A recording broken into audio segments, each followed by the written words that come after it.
What's on your mind, Victor, about Minnesota?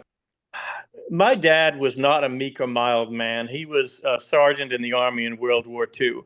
But he told us, all his children, when we were dealing with authorities, law enforcement, or, customs or immigration, if you get into a situation, even if they're being an a-hole, that your attitude needed to be, yes, sir, 3 bags full.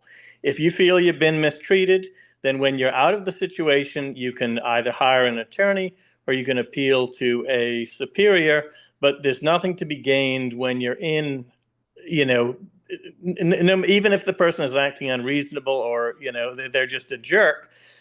And I mean, that's happened to me in my life. I've run into a-hole cops.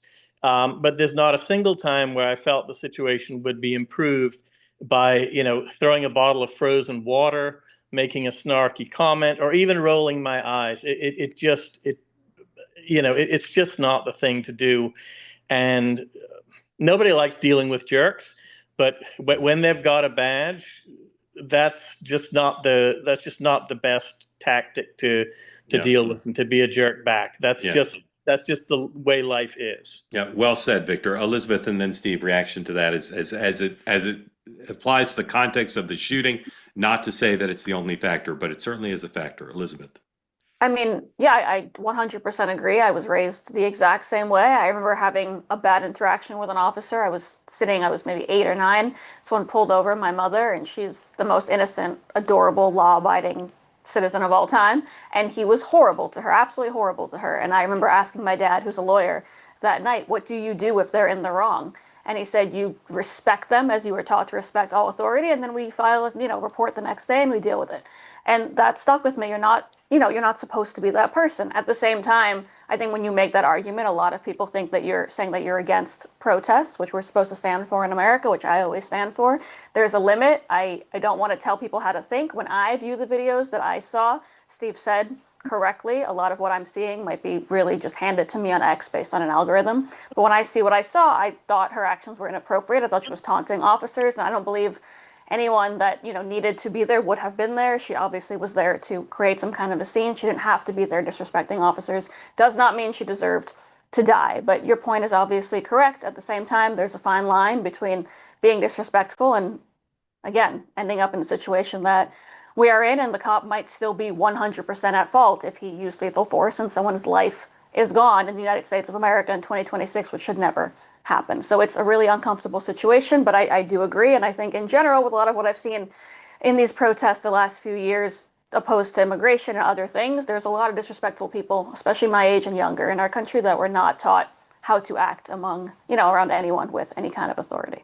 Steve, do you flinch at all when you watch the video of the way they were taunting the ICE agents? Yeah, I think, but I don't think the death penalty is the appropriate response. No, none of us do. I think there needs to be, again, I think law enforcement has a responsibility and should be trained, and in many cases has been trained to de-escalate situations, not escalate them. And I'm concerned that some of the less trained people that are being hired with $50,000 signing bonuses off the streets do not have the kind of training that a lot of law enforcement who we all have been dealing with for years have.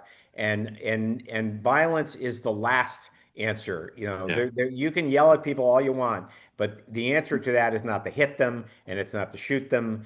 And I think we need to de-escalate this rhetoric and this behavior. So, Steve, I know you well enough to persist in this. Yeah. I asked you about the disrespectful comments that the two women made, and you pivoted to another really important issue, which is the lack of training and the failure to de-escalate. But I'd rather you stay on the question of Victor's question and my question, which is, do you flinch when you hear the way they talk, the disrespectful, taunting way they talk? Doesn't deserve a death penalty. I don't think that means they should be. I actually don't think that means they should be arrested. Look, we have freedom of speech in this country and freedom of protest. And if I want to go out in the street and yell at some cop and call him a pig or be disrespectful, that's my right. 100%. But if you do it in the context of interfering with a law enforcement operation, you're taking a risk. You're taking a risk, but the risk shouldn't be I'm going to get shot. 100%. The risk should be I'm going to be detained. Right. Maybe. Yeah. Okay. Victor, thank you for that. Grateful to you. Cozy Earth.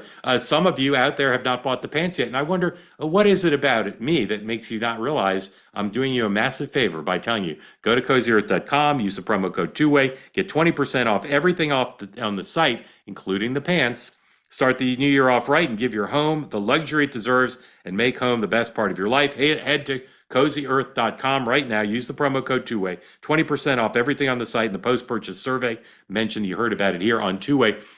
The man mentioned earlier that the bubble cuddle blanket was stolen by his children. Inevitably, you'll need to buy two. One you'll want for yourself, one for a pet or for a child or a spouse. They'll just take it from you. And that's understandable because it is an outstanding blanket. Bubble cuddle blanket, sheets, towels, shirts, pants, particularly the pants. Go to cozyearth.com right now. Use the promo code two-way for 20% off. Thank you for your attention to this matter. They say that something that's easy is like a walk in the park. Well, easier than a walk in the park, hit the subscribe button, be part of the two-way community, never miss an episode, be part of our conversations.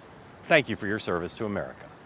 And don't forget, you can now listen to the morning meeting and two-way tonight on Apple, Spotify, or wherever you get your podcasts.